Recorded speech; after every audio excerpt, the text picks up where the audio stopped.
এটা হলো জমিদার হরিপদ। সে এই গ্রামের জমিদার। গ্রামে কখনো কোনো সমস্যা হলে সকলে মিলে একসাথে জমিদার মশাইয়ের কাছে যান এবং জমিদার মশাই ভালোভাবে সেই সমস্যার সমাধান করে দেয়। জমিদার মশাইয়ের দুইটা স্ত্রী ছিল। জমিদার মশাই দুজনকেই সমান ভালোবাসতেন, কাউকে কম অথবা কাউকে বেশি এমনটা ভালোবাসতেন না। জমিদারের বড় বউ সারাদিন আয়নার সামনে বসে থাকতো এবং নিজেকে সুন্দরী মনে করে খুবই অহংকার করত। আর ছোট বউ সারাদিন ঘরে কাজকর্ম করত। কি রে ছোট, তোকে যে বলেছিলাম তোর ওই নতুন শাড়িটা আমাকে একটু দিতে, তুই তো এমনিতেও পরিস না, আমাকে দিলে কি ক্ষতি হবে তোর শুনি? ক্ষতি কেন হবে দিদি, তুমি নিবে। আসলে আমি ভুলে গিয়েছিলাম তোমাকে দিতে। আচ্ছা ঠিক আছে, ওই যে আলমারিতে রাখা রয়েছে তুমি ওখান থেকে নিয়ে নাও। তুই যেন আবার মনে মনে কষ্ট পাস না, আমি 2-5 দিন পরেই তোকে দিয়ে দেব।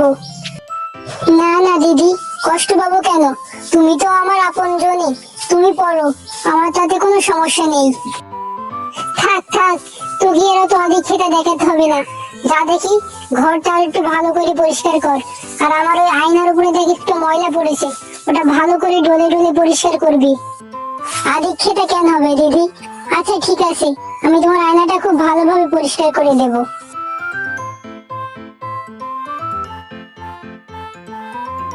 কি হয়েছেটা কি গিন্নি? তুমি এভাবে কান্নাকাটি করছো কেন? আচ্ছা তুমি বলো, আমি তো বড় দিদির সব কথা শুনি, তাও বড় দিদি আমার সাথে সবসময় খারাপ ব্যবহার কেন করে? আমি তো দিদির সব কথাই শুনি। ও, বুঝতে পেরেছি। তুমি মন খারাপ করো না। তুমি তো জানোই ও একটু অমনি, সবসময় একটু বকাবকি করা ওর স্বভাব। তুমি এসব নিয়ে মন খারাপ করো না তো। অমনি না, বড় দিদি আমার সাথেই বেশিরভাগ এমন করে, অন্য কারোর সাথে তেমন এরম করে না। আচ্ছা ঠিক আছে, তুমি মন খারাপ করো না। চলো আমরা বাগানের দিক থেকে একটু ঘুরে আসি। কি হলো জমিদার মশাই, আজ আপনাকে যে চিন্তিত দেখাচ্ছে, আপনি কি কোনো বিষয় নিয়ে চিন্তিত? আমি একটু চিন্তিত। আমি বড় গিন্নি এবং ছোট গিন্নিকে নিয়ে একটু চিন্তিত। বড় গিন্নি তো ছোট গিন্নিকে একেবারেই দেখতে পারে না। এই তাদের বিষয় নিয়েই ভাবছি আর কি। ও আচ্ছা, তাহলে আপনি এই বিষয় নিয়ে চিন্তিত। তা ভেবেই আপনি কি কোনো উপায় পেলেন? আমি ভেবেছি আমার সম্পদের অর্ধেকটা ছোট গিন্নির নামে লিখে দেব। নয়তো কোনোদিন যদি আমার কিছু হয়ে যায়, বড় গিন্নি কোনো কিছুই দেবে না ছোট গিন্নিকে, তাই লিখে দেব, তাই ভাবছি। ও আচ্ছা, আপনি ভালোই ভেবেছেন। আপনার যেমনটা ভালো লাগে আপনি তেমনটাই করেন জমিদার মশাই। গিন্নিমা, আপনার জন্য একটা দারুণ খবর আছে। অত চেঁচামেচি না করি, কি বলতে এসেছিস তাড়াতাড়ি বল। জমিদার মশাই তার সম্পদের অর্ধেকটা নাকি ছোট গিন্নির নামে লিখে দেবে, তাই বললো আমাকে, তাই এই খবরটা আপনার কাছে দিতে এলাম। কি, অর্ধেকটা লিখে দেবে? আমি লিখে দেওয়াচ্ছি, আজ এই ছোট দিনের খবর আছে। গিন্নিমা, আর জমিদার মশাই বিভিন্ন কাজে শহরে যাবে, এটাই আপনার একটা সুযোগ। আপনি এর মধ্যেই কোনো কিছুর একটা ব্যবস্থা করে ফেলুন। হুম, আমি দেখছি কি করা যায়। তুই এখন যা, দরকার হলে আমি তোকে ডেকে নেব। না রে ছোট, তুই যতই চেষ্টা করিস আমার সম্পদের এক টুকরো পাবি না। আজই তোকে ওষুধ খাইয়ে জঙ্গলের মধ্যে আমি ফেলে দিয়ে আসবো। এরপর বড় গিন্নি খাবারের মধ্যে ঔষধ দিয়ে ছোট গিন্নিকে খাবার খেতে দেয়। কি রে ছোট, তুই তো আর ঠিক মতো খাবারই খাস না, ভালো করে খাবার খা দেখি। তোর গা তো একেবারে শুকিয়ে গেছে, ঠিক মতো খাবার দাবারও আর খাস না। ও মা গো দিদি, তুমি আমাকে একই খাবার দিলে, আমার গলার মধ্যে খুবই জ্বালা করছে দিদি, আমাকে তাড়াতাড়ি পানি দাও দিদি, আমাকে পানি দাও। কি, তোকে আমি পানি দেব? তুই আমার সম্পত্তির অর্ধেকটা লিখে নিতে চেয়েছিস, আমি তোকে এই ওষুধ খাইয়ে মেরে ফেলবো। তোর খাবারে আমি ওষুধ মিশিয়ে দিয়েছিলাম, আজ তোকে কেউ বাঁচাতে পারবে না। এরপর কিছুক্ষণ চেঁচামেচি করতে করতে সে মাটিতে পড়ে যায় আর ওঠে না, সে অজ্ঞান হয়ে যায়। এরপর বড় গিন্নির কাজের লোকটি ছোট গিন্নিকে জঙ্গলের মধ্যে নিয়ে যায় এবং তাকে সেখানে ফেলে দিয়ে সেখান থেকে চলে আসে।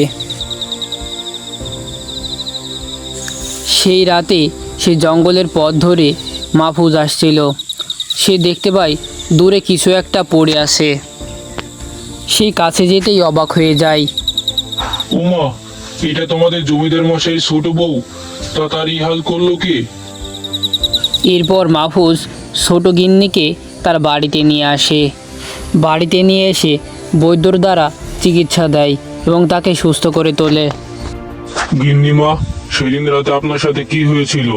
আপনি জঙ্গলের মধ্যে পড়েছিলেন কেন? আসলে বড় দিদি আমার উপরে হিংসে করে আমাকে ওষুধ খাইয়ে অজ্ঞান করে ওই জঙ্গলের মধ্যে ফেলে দিয়ে এসেছিল, যাতে আমাকে বন্য প্রাণীরা খেয়ে যায়। ও আচ্ছা, এ তো ঘোর অন্যায় কাজ।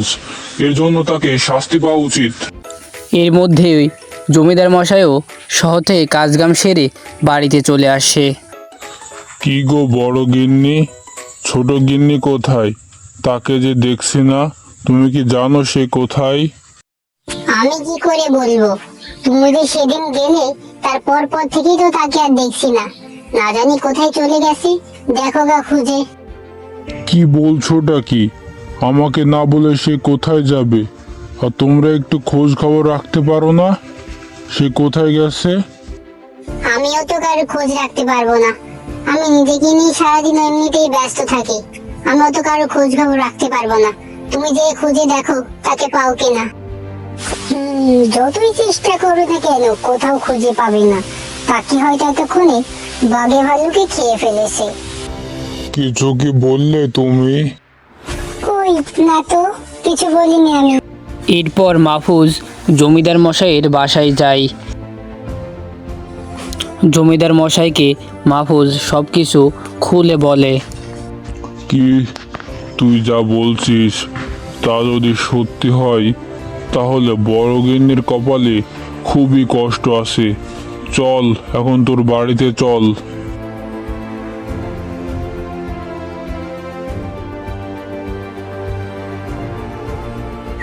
এরপর জমিদার মশাই বাড়িতে যেয়ে দেখে মাহফুজ যা বলেছিল একদম হুবহু সে একই কথা।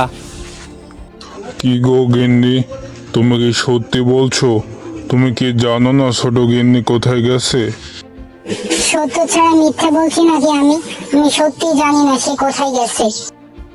তুমি ছোট গিন্নিকে বাড়ি থেকে তাড়িয়ে দিয়েছো, আর আমার কাছে মিথ্যা কথা বলছো তুমি? কি বলছোটা কি? আমি মিথ্যা কথা বলছি? আমি সত্য কথা বলছি। ছোট গিন্নি, কোথায় তুমি? তাড়াতাড়ি এদিকে এসো। এ এ কোথা থেকে আসলো?